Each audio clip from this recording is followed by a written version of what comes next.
Hello again, Steve here. About a week ago, maybe 10 days ago, I was at the Saskatoon exhibition and I saw this neat little machine, which, as you can imagine, all those venues there, they're about bilking you out of as much money as possible, right? And I wish I had taken a video of it. I'm sure you've seen it if you've gone to the Midway area of a major fair. And what it was is a whole bunch of stations in a row that had a whole bunch of coins. In these cases, they were loonies and toonies, and the odd bill, $20 bill or whatever, rolled up. And they were laid out on this little platform, right? Little flat platform, which had an edge to it and a drop off. So, and a lot of the coins were sitting up, so part of the coin was overhanging, like they were cliffhangers, right?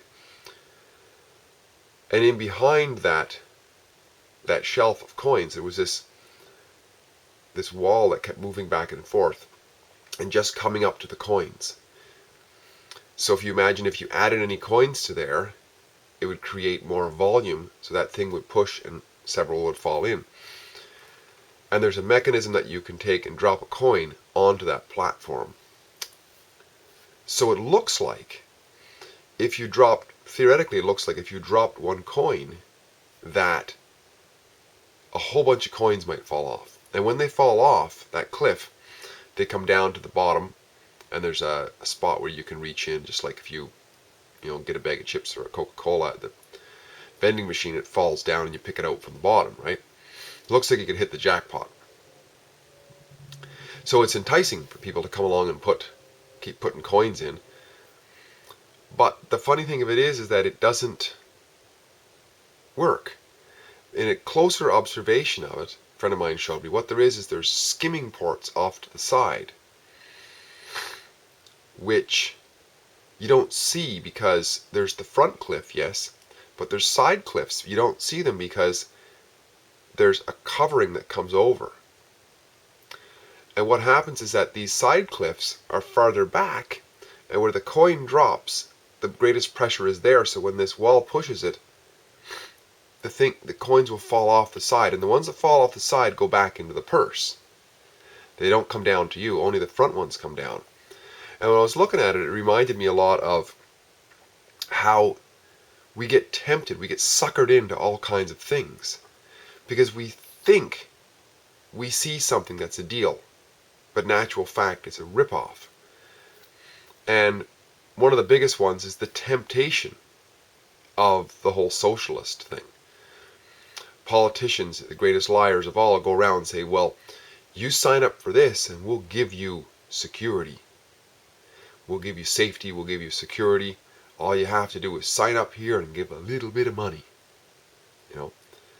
And what we fail to see is the skimming that's going on. Huge amounts of skimmings and rip-offs. I heard recently, for example, that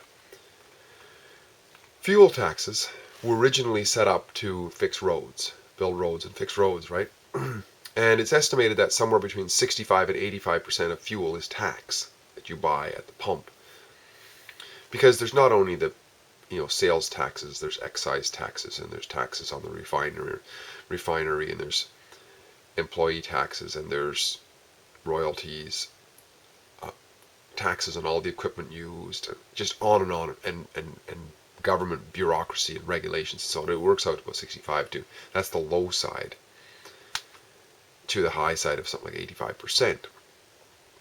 So this is a massive amount of tax. And yet, a small percentage of that only gets spent. The article that I was referencing was a while back, I think it was in the Winnipeg Free Press.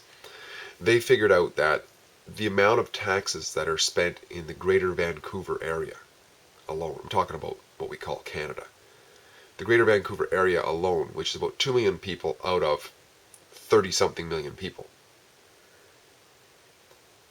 that's the only amount of tax that gets spent on annual maintenance and snow removal and so on of the major roads all across the country, which is less than 10%, right? The rest of it, who knows where it goes? It just goes. I mean, when you see politicians who've been career politicians, like I don't like to just pick on any one, but the the guy of the month now is this guy Stephen Harper, right? And apparently he's worth like $5 million, and he's only ever been a career politician. Now maybe he's a shrewd investor, I don't know, but it sounds like a pretty slick path to take. So this money's going somewhere, and it's just largely wasted, right? And so much of it gets collected, and it goes. So it reminds me, when we're tempted to put that coin in to support a rip-off scheme called any government program, what we don't see is the skimming program that's taking place. Massive amount of skim. The majority of it gets skimmed off into the pockets of people that we don't even see. And I think it's just something for us to wake up to, because we can see things more clearly as to what's happening. My experience is a better quality of life because I get to live more honestly and hold back from dropping coins, except where I absolutely have to based on coercion and threats and so on, and legitimate purchases of honest interactions. Aside from that, forget it. What do you think of this little game? I don't know if you've ever seen it. Does it remind you of the rip-offs that are a lot of places? Not only government, of course, but the government is the worst of the bunch, of course, because they got guns that even if you don't want to be ripped off, at least there, putting in the coin is a voluntary transaction. Oops, I just got ripped off. With the government, it's like there's somebody standing there with a gun saying you have to put coins in here and it's going to get skimmed. So that is much more dastardly. Anyways, great chatting. Talk again soon. Bye.